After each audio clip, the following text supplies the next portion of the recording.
The rack pull is a deadlift variation that strength athletes use to improve the top half of their deadlift, strengthen their grip, and spare their lower back. Hi, I'm Eric Leha, Onnit certified trainer and coach, and I'm going to break down what the rack pull is and how you can use it to get really strong. If you like this video, please give it a thumbs up and subscribe to our channel. The rack pull is a deadlift performed from the safety bars of a power rack in order to shorten the range of motion. The lifter starts the pull with the barbell set just below his or her knees, as opposed to the bottom of the shin. Basically, you're doing the top half of a regular deadlift.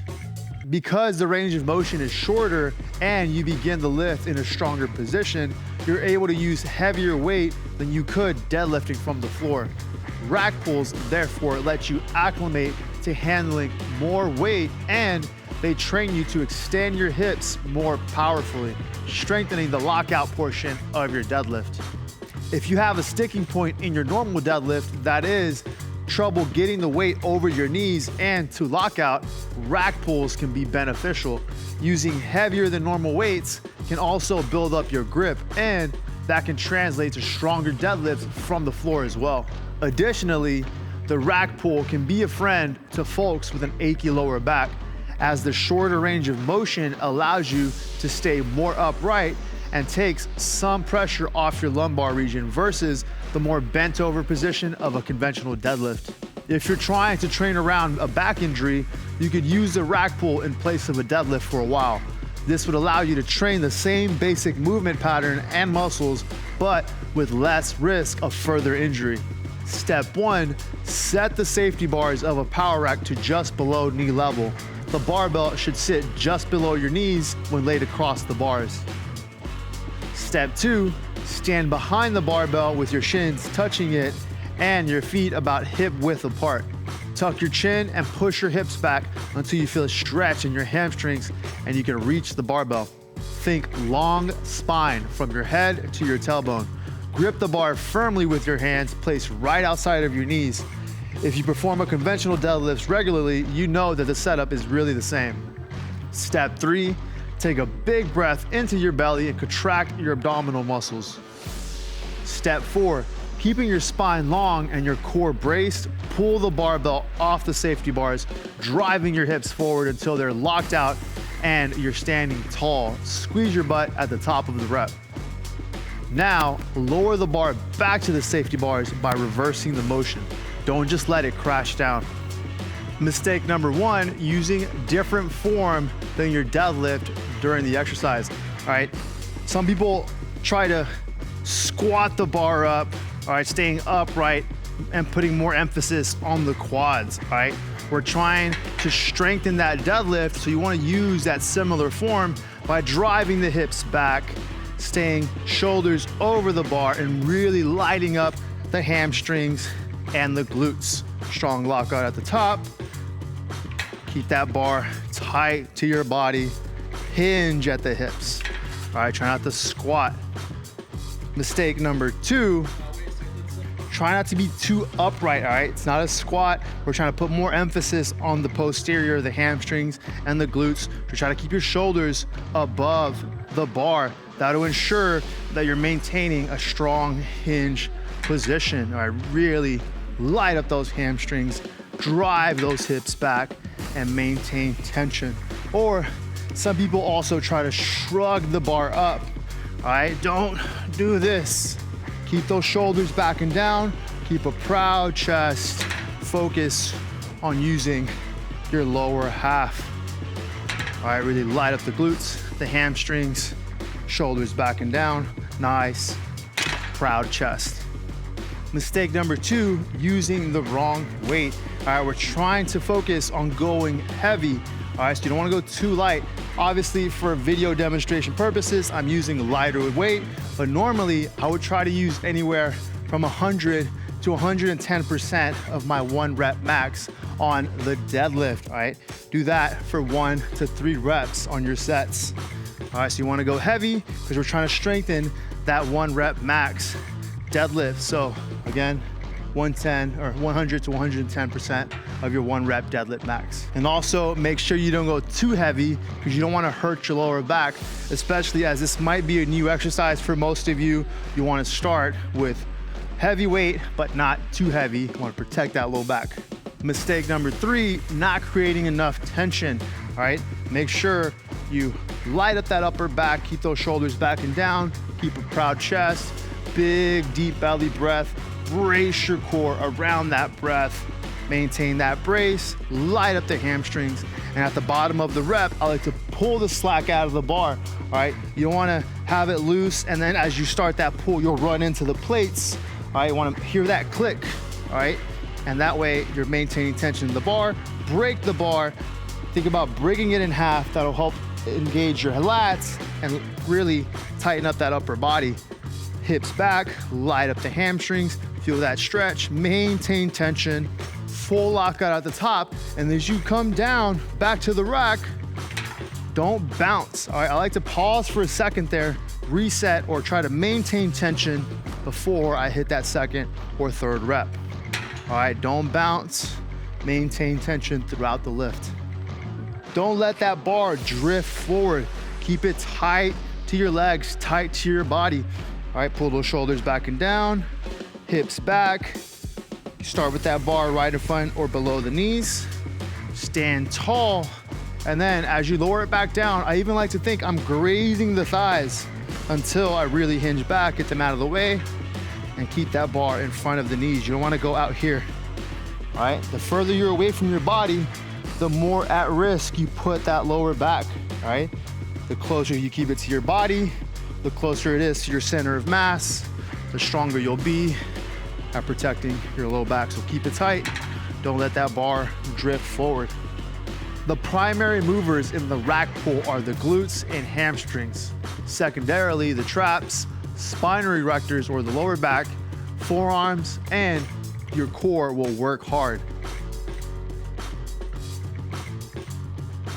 Sometimes you don't feel focused and alert in the gym, and your workout can suffer as a result. Alpha Brain pre-workout was designed specifically for athletes and gym goers and supports focus, power, and endurance. It's the ultimate way to charge up your mind and body. Use the coupon code GETONNIT to get 10% off Alpha Brain pre-workout at onnit.com. Make sure you use safety bars to perform the rack pull, because if you try to use J cups, the area might be too small that you might run into the posts on your way up or down, which can interfere with your lift. All right, see, I can run into it there. Make sure you try to set up on some safety bars, which give you a little bit more, plenty of more space to be able to do the lift. If you don't have access to a power rack with safety bars, or it's being taken up at the gym, you can always set your bar up on some stacked bumper plates or some wooden blocks, just like I have it here. All right, same setup. Bring that bar to your shins, pull those shoulders back and down, light up the hamstrings, strong pull. Keep the bar tight to your shins, strong reset, maintaining tension throughout that lift. All right, brace that core. Keep your hips back and keep a nice long spine from your head to your tailbone.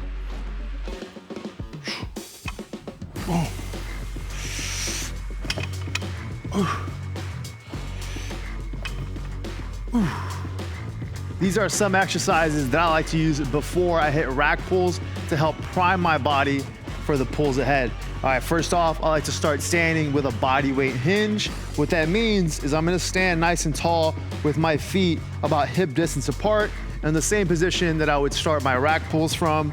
All right, and then from here, I would start by pulling my shoulders back and down, nice proud chest. I'll keep my ribs down to protect my low back as I bend over, hinging at the hips. All right, think about pulling your hips as far back as you can. Feel that stretch in the hamstrings. I want you to bring your hands out to your sides or in front of your shins, past the knees, to about that height that you would on the rack pull, and then stand up nice and tall. All right, light up the hamstrings, get that stretch in the back, Keep that spine nice and long from the top of your head to your tailbone. All right, we're just trying to prime that same movement we're gonna do with our rack pulls, trying to activate the same muscles we're gonna be working. Keep those shoulders back and down, brace that core, light up those hamstrings. I would do anywhere from 5 to 15 reps, 2 to 3 sets, as many as you need to really get that backside warmed up. Second move I would do is a little bit more dynamic. All right, I'll start on the ground. I'll bend both legs, heels down, toes down. I'll start with my shoulders back and down, hands behind my back.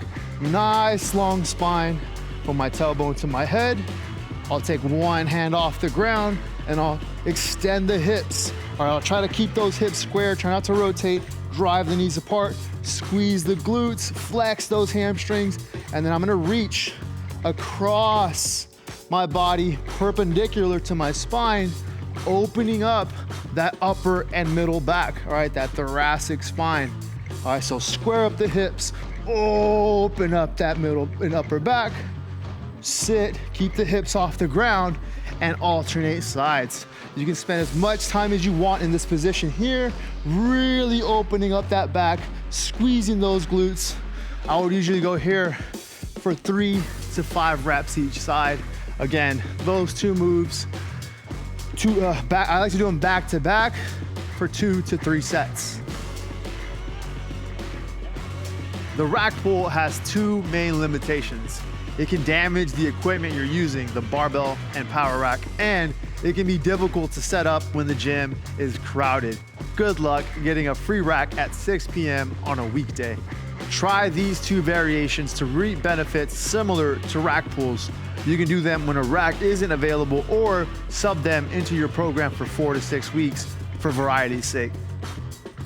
Another variation you can do if you don't have access to a rack is a trap bar deadlift, all right? But make sure when you're using the trap bar, you use the elevated handles, all right? That way it allows you to pull from a higher elevation, helping you really focus on that top end range of the deadlift, all right? And just like your normal deadlift, start with your feet about hip distance apart, shoulders back and down, proud chest, chin tucked, and keep a nice straight line from your head to your tailbone as you hinge at the hips.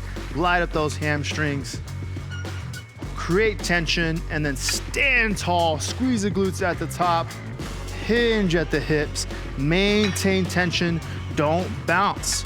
I like to not have a nice strong reset at the bottom to make sure I brace, maintaining tension. Again, go for 1 to 3 heavy reps.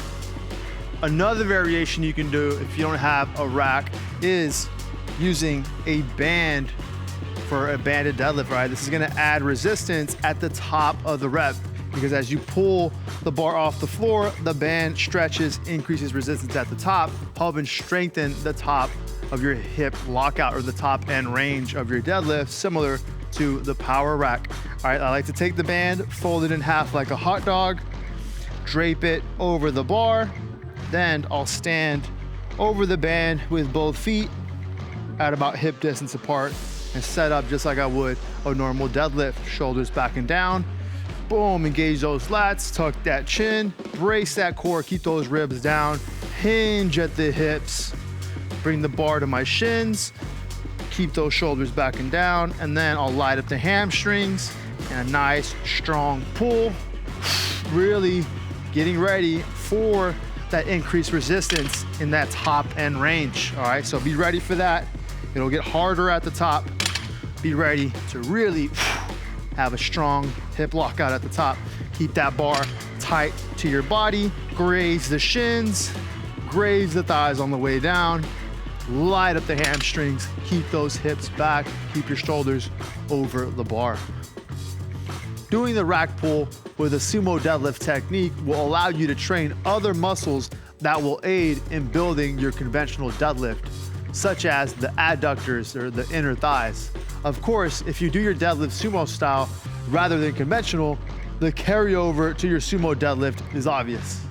Note, however, that because you're pulling with a wide stance, you may need to lower the safety bars of the power rack even further to ensure the barbell continues to sit just below your knees. For the sumo variation of the rack pull, set up the same way you would on your sumo deadlift, right? Nice wide stance with your feet pointing at about 45 degrees away from your center.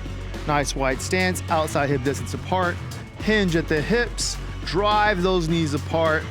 All right, from here, you should feel it more in your inner thighs, but you still want to drive those hips back. Keep a nice long spine, strong hip lockout at the top, really squeeze the glutes, hips back, drive the knees apart. Keep that bar tight to your shins and tight to your body the whole time. Boom.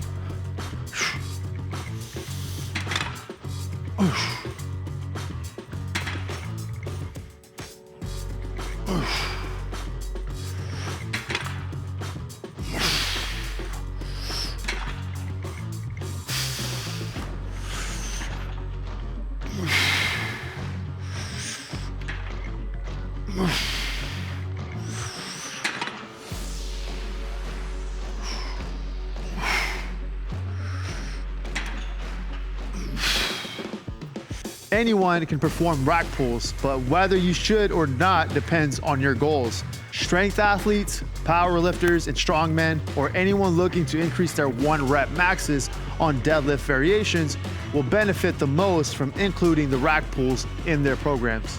Bodybuilders can probably skip the rack pull. While it can build the muscles in the glutes, hamstrings, and back, there are better exercises for targeting these muscles individually for maximum growth. The rack pull's limited range of motion is one hindrance that makes it suboptimal for building muscle, as muscles seem to grow best when trained through a full range of motion and possibly with a specific emphasis on lengthened positions.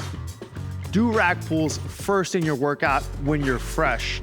If you want to hit a new PR on your deadlift and have determined that your lockout is holding you back, try replacing your deadlift with rack pulls in 3-week cycles.